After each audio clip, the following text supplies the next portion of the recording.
Bienvenue à notre chronique biblique de ce soir et je tenais à vous remercier, vous tous qui êtes déjà connectés pour cette saison numéro 2 et pour laquelle nous avons choisi le thème « Le salut et la rédemption ». Et pour nous ce soir, donc, nous allons étudier dans cette première épisode le salut qui lui est basé sur un plan donné par Dieu lui-même. Et nous pouvons le voir déjà depuis l'Ancien Testament. On ne peut pas ignorer l'Ancien Testament et se focaliser sur le Nouveau Testament ou vice-versa. La Bible est un livre complet, un tout qui est la parole de Dieu, les Écritures inspirées par Dieu lui-même. Donc nous pouvons voir que dès leur sortie d'Égypte, le peuple juif rencontra un obstacle infranchissable qui était la mer Rouge. Certainement, vous en avez déjà entendu parler. Et cette histoire de la mer Rouge, on entend parler dans différents milieux. Mais la mer Rouge était devant le peuple d'Israël, alors que Pharaon était derrière avec ses troupes qui poursuivaient les Juifs. Alors, sur l'ordre de Dieu, Moïse étendit sa main sur la mer qui se fendit et ainsi les enfants d'Israël purent la traverser à sec. Mais nous pouvons voir très vite que de l'autre côté, et à cause de leur manque de foi et de confiance en l'Éternel, ils mirent 40 années pour franchir le désert jusqu'à l'entrée à Canaan, qui était la terre promise. Alors que l'histoire nous dit qu'une dizaine de jours suffisaient aux caravanes de cette époque pour accomplir ce trajet. Cette période de 40 ans fut une bonne école pour le peuple d'Israël, pour voir ce qu'il y avait dans leur cœur. Mais ce fut aussi une période pour Dieu de faire connaître à son peuple ce qu'il avait, lui, dans son cœur. Et dès la première année de leur marche dans le désert, Dieu donna l'ordre à Moïse de construire sans tarder une tente démontable, c'est-à-dire ce qu'on appelle le tabernacle, où seraient célébrés en réalité les offices divins. Et nous pouvons voir dans Exode au chapitre 25 et au verset 40, l'Éternel dit à Moïse, « Regarde, et fait d'après le modèle qui t'est montré sur la montagne. » Et je vais revenir là-dessus. Mais sur la montagne de Sinaï, il lui donna les 10 commandements, premièrement, et lui montra le modèle de tout ce qui concernait le culte qui devait lui être rendu par son peuple. Donc, j'aimerais vous inviter à ouvrir vos Bibles dans Exode au chapitre 25. Exode au chapitre 25 et nous lirons à partir du premier verset.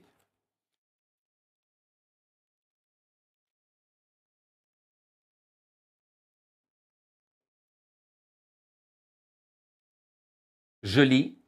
L'Éternel parla à Moïse et dit, « Parle aux enfants d'Israël qu'ils m'apportent une offrande. Vous la recevrez pour moi de tout homme qui la fera de bon cœur. » Ensuite, nous pouvons voir au verset 8. « Ils me feront un sanctuaire avec cette offrande que le peuple d'Israël était invité à porter, et j'habiterai au milieu d'eux. » Retenons ça. J'habiterai au milieu d'eux. Nous savons que Dieu est omniprésent. Il est partout. Mais il choisit néanmoins d'habiter au milieu de son peuple. Ils me feront un sanctuaire et j'habiterai au milieu d'eux. Vous ferez le tabernacle et tous ses ustensiles d'après le modèle que je vais te montrer. Donc, Moïse avait reçu un modèle auquel il devait s'y tenir. Alors, pourquoi ce tabernacle? Eh bien, l'Éternel dit au verset 22, « C'est là que je me rencontrerai avec toi, du haut du propitiatoire, entre les chérubins placés sur l'arche du témoignage, et je te donnerai tous mes ordres pour les enfants d'Israël. » Alors, si nous voulons bien comprendre le tabernacle, qui se trouve donc dans le livre de l'Exode, à partir du chapitre 25, il nous est nécessaire de regarder aussi dans le livre des Hébreux, où nous avons une bonne explication de certains détails qui concernent le tabernacle. Et Hébreux 8, 5, nous lisons ceci. « Aie soin », c'est l'Éternel donc qui dit à Moïse, « Aie soin, lui fut-il dit, de faire tout d'après le modèle qui t'a été montré sur la montagne. » Donc, ce modèle que Dieu donna à Moïse était très, très important. Dès l'instant où nous savons que le tabernacle, tout son mobilier et ses ustensiles ont un sens symbolique, il est intéressant pour nous de considérer que ces détails comportent une signification spirituelle pour nous aujourd'hui. Nous pouvons faire de nombreux rapprochements entre l'Ancien et le Nouveau Testament, entre le livre de l'Exode, là où Moïse reçoit l'ordre de construire le tabernacle, et le livre des Hébreux, et tout le Nouveau Testament, où nous recevons des enseignements de Christ et de ses apôtres concernant le plan du salut, concernant le croyant et concernant même l'Église. Donc ce qui est écrit dans l'Ancien Testament doit toujours nous servir d'exemple et d'avertissement pour nous aujourd'hui. Maintenant, tous ces détails réels qui sont écrits sous l'inspiration de l'Esprit de Dieu cachent en réalité sous une forme imagée de précieux enseignements. Ils sont comme une figure. Même la Bible nous dit une ombre des choses célestes et à venir, mais centrée sur la personne de Jésus-Christ. Voilà pourquoi il est fort important pour nous de connaître Jésus-Christ aujourd'hui. Donc depuis le commencement dans le jardin d'Éden, si on fait un retour en arrière, l'homme, à cause de sa désobéissance au commandement de Dieu, eh bien, il devint pécheur. Et donc a été chassé du jardin d'Éden. Pourquoi? Oh non, ce n'est pas par un manque d'amour de Dieu, puisque Dieu est amour. C'est une de ses caractéristiques. Dieu est amour. Dieu est saint. Dieu est amour. Mais c'était plutôt parce que le péché sépare l'homme de Dieu. Alors pour nous aujourd'hui, nous allons étudier en détail. Alors, en détail, quand je dis en détail, il nous faudrait des heures pour comprendre tous les détails, les significations spirituelles, mais nous voulons nous concentrer sur la pensée que nous développons aujourd'hui, c'est-à-dire le tabernacle dans le désert était ordonné par Dieu. Et c'est à travers de celui-ci que le peuple d'Israël est appelé à démontrer d'une manière symbolique le plan du salut, le plan divin pour l'humanité. Donc, le tabernacle était la demeure visible de l'Éternel au milieu de son peuple. Tout à l'heure, nous avons lu « Ils me feront un sanctuaire et j'habiterai au milieu d'eux ». C'est là où Dieu veut habiter, au milieu de son peuple, depuis l'ancienne alliance. Nous sommes aujourd'hui dans la nouvelle alliance. Mais déjà dans l'ancienne alliance, Dieu était intéressé à avoir une relation étroite avec son peuple. Comme nous aujourd'hui, dans cette nouvelle alliance, il est intéressé à avoir une relation étroite avec son peuple. Donc, le tabernacle, par sa présence au milieu du peuple d'Israël, il garantissait en même temps la protection et les bénédictions de Dieu. Il était le lieu des révélations et d'adoration. C'est là où Dieu se rencontrait avec le sacrificateur ou le souverain sacrificateur pour lui donner les ordres, les consignes pour le peuple d'Israël. Et quand on regarde sur le tabernacle était divisé en 3 parties. La première partie, nous trouvons le parvis. Le parvis dans lequel se trouvaient 2 mobiliers fort importants.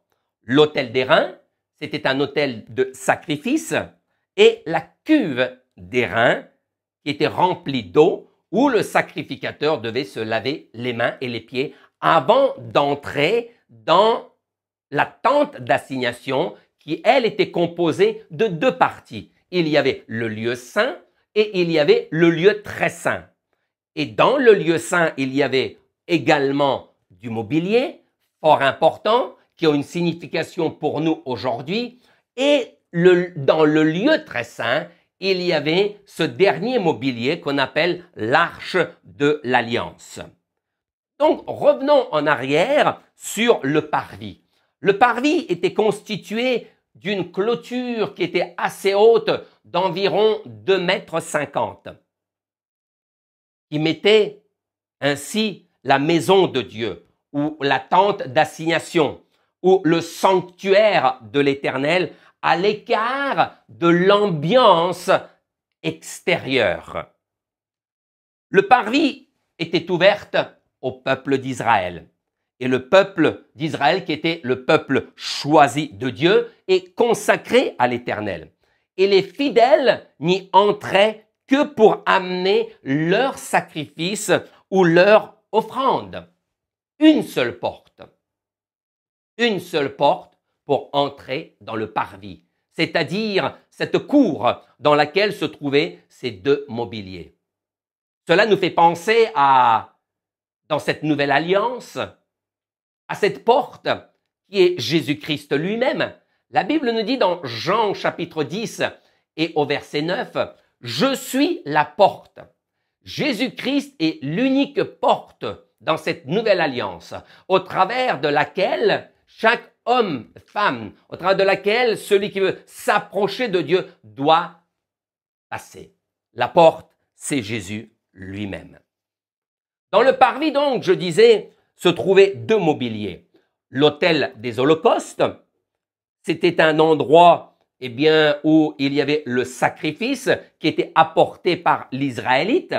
L'autel des holocaustes qui était là pour l'expiation, c'est-à-dire le pardon divin. Et il y avait la cuve d'airain qui était là pour la sanctification. Donc, l'autel des holocaustes pour l'expiation et la cuve d'airain pour la sanctification. Dans cette nouvelle alliance dans laquelle nous sommes aujourd'hui, l'autel des holocaustes pour nous représente la repentance, qui est le premier pas qui nous emmène sur ce chemin du salut, c'est-à-dire sortir de cet état pécheur, c'est-à-dire recevoir le pardon divin en tant que pécheur, afin que nous puissions aller jusque dans la présence de l'Éternel. C'est-à-dire, nous sommes invités à aller jusque dans le lieu très saint. Mais avant d'arriver au lieu très saint, lorsque nous franchissons cette porte, nous acceptons Christ dans notre cœur, nous acceptons son appel, cette première rencontre avec Jésus-Christ, nous sommes conduits à ce premier mobilier qui est la repentance. La Bible nous dit, et je vous invite à tourner vos Bibles dans Philippiens au chapitre 2. Philippiens chapitre 2, et nous lirons à partir du verset 5.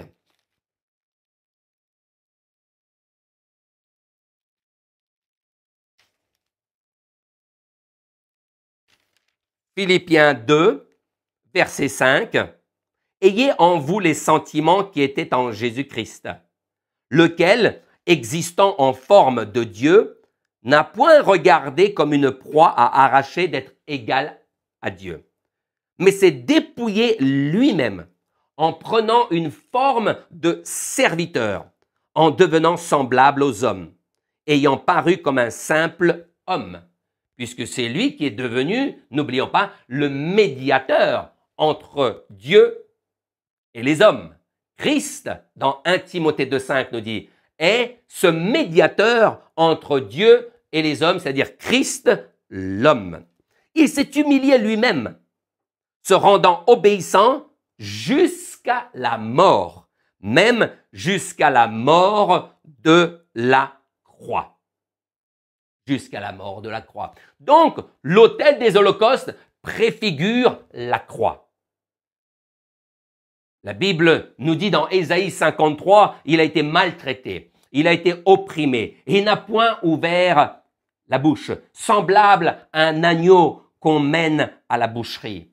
Nous avons une autre écriture, c'est celle de l'épître de Pierre, 1 Pierre chapitre 1 verset 18. La Bible nous dit ceci, sachant que ce n'est pas par des choses périssables, par de l'argent ou par de l'or, que vous avez été rachetés de la vaine manière de vivre que vous aviez hérité de vos pères, mais par le sang précieux de Jésus-Christ, comme d'un agneau sans défaut et sans tache. Cette première étape, qui est donc la mort, la repentance, la mort à notre vie de pécheur. Amen. Celui qui doit s'approcher de Dieu doit mourir. Mourir à cette vie de pécheur, c'est-à-dire la nature pécheresse que nous avons héritée. Voilà pourquoi même l'apôtre Pierre, dans son premier message, le jour de la Pentecôte, Actes au chapitre 2 et au verset 38, il dit « Repentez-vous et que chacun de vous et ainsi de suite ». Mais la première étape, c'est la repentance, c'est-à-dire notre identification à la mort de Christ à travers la repentance. Donc, si vous êtes avec nous, connectés, si vous n'avez pas cette relation avec Jésus-Christ et vous ne connaissez pas son identité, vous n'avez pas de relation personnelle avec Dieu, commencez votre chemin à vous approcher de Dieu, mais en franchissant cette première étape qui est la repentance, qui, elle, nous rapproche plus près de Dieu. Bien sûr, ce n'est pas fini. De toute façon, notre première rencontre avec Jésus-Christ, c'est à la porte. C'est que nous avons entendu l'Évangile. Nous avons entendu la prédication de la bonne nouvelle. Et notre cœur répond oui. Et en répondant oui, nous franchissons cette première porte qui nous conduit à ce premier mobilier qui est l'autel des holocaustes. Nous devons mourir à notre vie pécheur, afin de pouvoir continuer cette marche vers une communion étroite avec le Seigneur. Ensuite, dans le parvis, il y avait un deuxième mobilier qui était aussi important, c'est la cuve d'airain. C'est là où le sacrificateur devait se laver les mains et les pieds avant d'entrer dans la deuxième partie du tabernacle, c'est-à-dire donc le lieu saint, dans lequel se trouvaient trois mobiliers, trois éléments fort importants pour nous autres chrétiens. Et donc, l'ordre était donné que le sacrificateur devait se laver avant d'entrer dans le lieu saint, sinon il mourrait. Jésus-Christ, avant de partir au ciel, c'est-à-dire l'ascension, il a dit des paroles fort importantes. Celui qui croira et qui sera baptisé sera sauvé. Donc la cuve d'airain, pour nous, aujourd'hui, dans la Nouvelle Alliance, représente le baptême d'eau, représente ce départ dans la sanctification. Et dans le plan du salut, donc, le baptême d'eau, c'est là où nous sommes lavés, c'est là où nous sommes purifiés, c'est là où nous sommes sanctifiés au baptême. Et pour cela, je vous inviterai à tourner vos Bibles dans 1 Corinthiens au chapitre 6 et au verset 11. 1 Corinthiens chapitre 6 et verset 11, nous lisons ceci. Et c'est là ce que vous étiez, c'est-à-dire état pécheur, il fait toute une liste avant ce verset. Quelques-uns de vous, mais vous avez été lavés, mais vous avez été sanctifiés, mais vous avez été justifiés au nom du Seigneur Jésus-Christ et par l'Esprit de notre Dieu. Donc, cette sanctification est nécessaire pour pouvoir avoir une relation étroite à un Dieu qui a comme caractère sainteté, qui a comme caractère saint. Il est saint, il est amour, mais il est aussi saint. Voilà pourquoi lui-même dit dans Éphésiens au chapitre 5, verset 26, c'est l'apôtre Paul, qui parle, afin de la sanctifier, qui, l'Église, par la parole, après l'avoir purifiée, par le baptême d'eau. Donc le baptême d'eau est un commencement d'une vie nouvelle. Une vie nouvelle en Jésus-Christ. Donc dans ce parvis, nous pouvons voir ces deux mobiliers fort importants dans ce qu'on appelle le plan du salut. La repentance et ensuite le baptême d'eau dans le précieux et merveilleux nom de Jésus-Christ. Bien sûr, si vous avez des questions là-dessus, eh bien, n'hésitez pas à nous contacter, mais je vous assure que les chroniqueurs, dans les semaines à venir, ils vont développer toute cette partie du plan du salut, le salut et la rédemption. Donc, si vous avez des questions, vous allez certainement trouver vos réponses, eh bien, à travers les différents épisodes que nous verrons ensemble. Mais toujours, bien sûr, basés sur la parole de Dieu, qui est notre ultime autorité. Donc, une fois que nous nous sommes repentis, baptisés d'eau, eh bien, nous sommes prêts pour entrer dans le lieu saint. Faire partie de la famille de Dieu. Faire partie de l'Église, puisque la tente d'assignation en elle-même représente aussi le concept de l'Église. Bien sûr, ce n'est pas l'objet de notre enseignement aujourd'hui, donc nous n'allons pas aller dans les détails, mais il est fort nécessaire de comprendre qu'il faut ces étapes. Repentance, baptême d'eau et bien sûr le baptême du Saint-Esprit pour entrer dans la présence de notre Dieu et faire partie du corps de Christ. Donc dans le lieu très saint, se trouvaient trois éléments, trois mobiliers. Et ces trois mobiliers sont le chandelier, ensuite la table des pains de proposition, deuxième mobilier, et le troisième mobilier, l'autel des parfums. Qu'est-ce que peut représenter pour nous le chandelier? Tout d'abord, le chandelier, une petite précision, c'est lui qui donnait la lumière dans le lieu saint.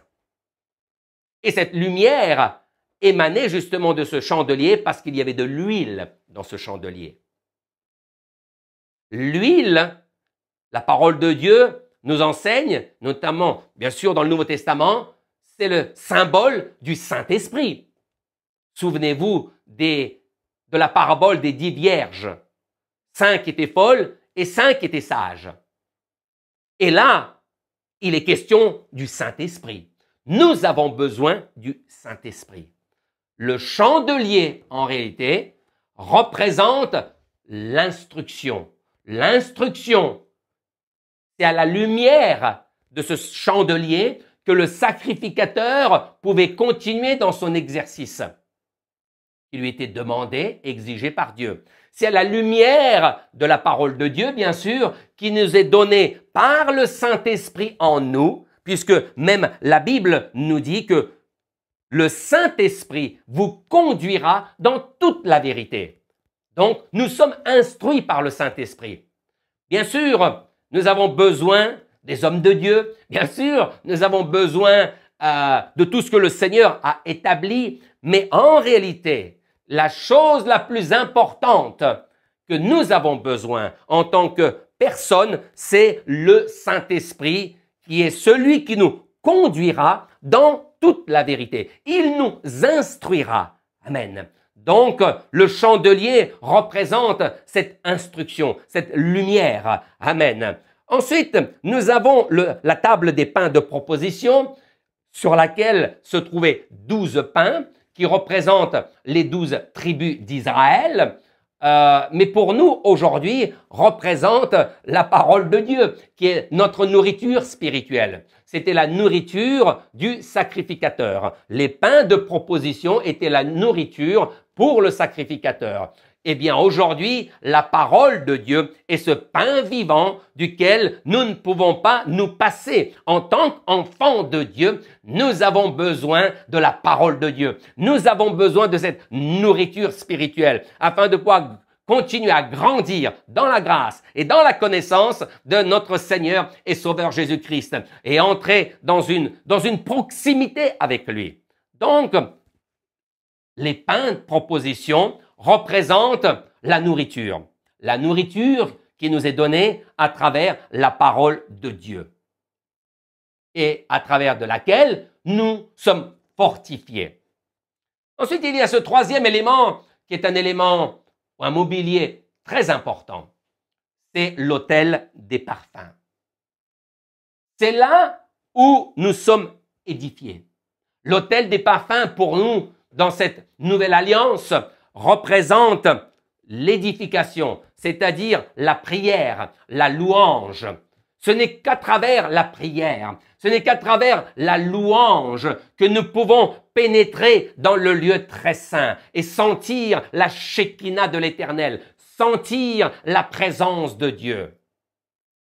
À savoir que la tente d'assignation était divisée en deux parties. Je vous l'ai dit tout à l'heure, le lieu saint et le lieu très saint. Et ils étaient séparés par un voile.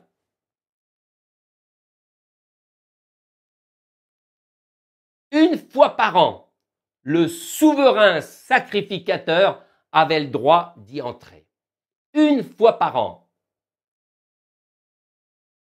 Alors, si vous voulez comprendre plus et avoir tous les détails, regardez dans le livre des Hébreux au chapitre 8, au chapitre 9 et le chapitre 10, qui nous donnent des éléments, des détails fort importants pour pouvoir bien assimiler et bien comprendre le tabernacle, qui est en réalité, qui était une ombre des choses à venir. C'est-à-dire que déjà dans l'ancienne alliance, nous pouvons voir le plan divin, bien sûr sous forme imagée, le plan divin pour ce que nous avons aujourd'hui dans la nouvelle alliance, c'est-à-dire le pécheur qui s'approche de Dieu, amen, et ensuite il devient une partie du corps de Christ, qui est l'Église.